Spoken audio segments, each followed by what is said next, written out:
पाठ 8 सर्वनाम प्रोनाउन। यश मेरे पड़ोस में रहता है। यश के पिता लेखक हैं। यश को क्रिकेट खेलने का बहुत शौक है। इसी वर्ष यश को स्कूल की क्रिकेट टीम का कप्तान बनाया गया है। यश ने क्रिकेट में कई बार पुरस्कार भी जीते हैं।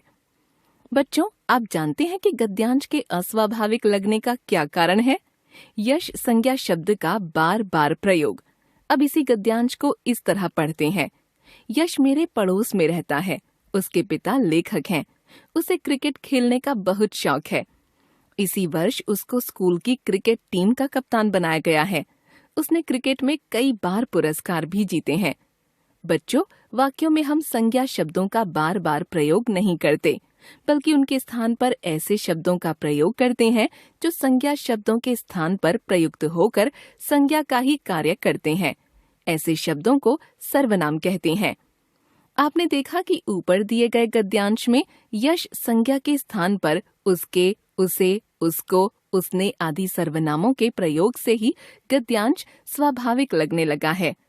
संज्ञा शब्दों के स्थान पर प्रयुक्त होकर संज्ञा का ही कार्य करने वाले शब्द सर्वनाम कहलाते हैं। कुछ और जानें।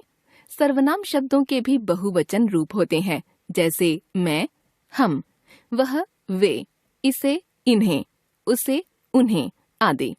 सर्वनाम के भेद। हिंदी में सर्वनामों के 6 भेद मिलते हैं। सर्वनाम पुरुषवाचक, निश्चयवाचक, अनिश्चयवाचक, प्रश्नवाचक, निजवाचक, संबंधवाचक। पुरुषवाचक सर्वनाम पर्सनल प्रोनाउन, जो सर्वनाम शब्द वक्ता द्वारा अपने लिए, सुनने वाले श्रोता के लिए या किसी अन्य अनुपस्थित व्यक्ति के लिए प्रयुक्त किए जाते हैं, वे पुरुषवाचक सर्वनाम कहलाते हैं। जैसे मैं, तू, वह, हम, तुम, आप, वे आदि पुरुषवाचक सर्वनाम हैं। अपने लिए मैं, हम, मेरा, हमारा, मुझे, हमें आदि। श्रोता के लिए तू, तुम, आप, तेरा, तुम्हारा, आपका आदि। किसी अन्य अनुपस्थित व्यक्ति के लिए वह, वे, उनको, उन्हें आदि सर्वनाम शब्दों का प्रयोग किया जाता है। मुझे यह हलवा अच्छा लगा। तुम मेरे साथ खेलोगे? वह कक्षा में सबसे होशियार है। निश्चयवाचक सर्वनाम डेमोन्स्ट्रेटिव प्रोनाउन। जिन सर्वनामों से किसी निश्चित वस्तु या व्यक्ति की ओर संकेत किया जाता है, वे निश्चयवाचक सर्वनाम कहलाते हैं।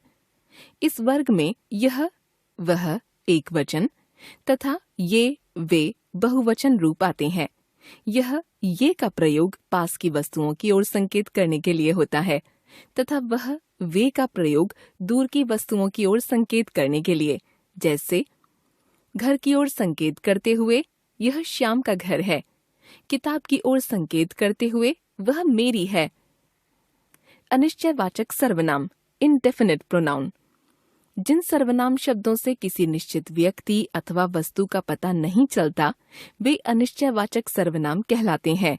हिंदी में व्यक्ति के लिए कोई तथा वस्तु के लिए कुछ अनिश्चयवाचक सर्वनाम हैं। जैसे यहाँ से कुछ लेना है तो ले लो, अभी कोई घंटी बजा कर गया है। प्रश्नवाचक सर्वनाम इंटरोगेटिव प्रोनाउन। जब किसी व्यक्ति या वस्तु के लिए मन में प्रश्न उठते हैं कि वह व्यक्ति कौन है अथवा वह वस्तु क्या है, तब उस व्यक्ति या वस्तु के नाम के स्थान पर हम जिन सर्वनाम शब्दों का प्रयोग करते हैं, वे शब्द प्रश्नवाचक सर्वनाम कहलाते हैं। ध्यान रखिए, हिंदी में वस्तु के लिए क्या तथा व्यक्ति के लिए कौन सर्वनाम का प्रयोग किया जाता है। जैसे क्या आपको मुझसे मिलना है? यह चॉकलेट कौन खा गया? निजवाचक सर्वनाम रिफ्लेक्सिव प्रोनाउन। जिस सर्वनाम शब्द का प्रयोग बोलने वाला व्यक्ति वाक्य के कर्ता के लिए करता है, उसे निजवाचक सर्वनाम कहा जाता है। जैसे अपने आप, खुद, स्वयं आदि। मैं अपने आप घर चला जाऊंगा। मैं प्रतिदिन खुद तैयार हो जाता हूँ।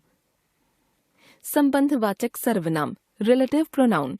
जो सर्वनाम शब्द दो उपवाक्यों को जोड़ने का काम करते हैं, वे संबंधवाचक सर्वनाम कहलाते हैं। जैसे जो, सो, जिसे, उसे, जिसकी, उसकी आदि। जो परिश्रम करेगा वह अवश्य सफल होगा। जिसके पास लाठी है उसके पास भैंस है। हमने सीखा संज्ञा के स्थान पर प्रयुक्त होने वाले शब्द सर्वनाम कहलाते हैं। सर्वनामों के 6 भेद किए जाते हैं: पुरुषवाचक, निश्चयवाचक, अनिश्चयवाचक, प्रश्नवाचक, निजवाचक तथा संबंधवाचक। पुरुषवाचक सर्वनामों के 3 भेद होते हैं: उत्तम पुरुष, मध्यम पुरुष तथा अन्य पुरुष।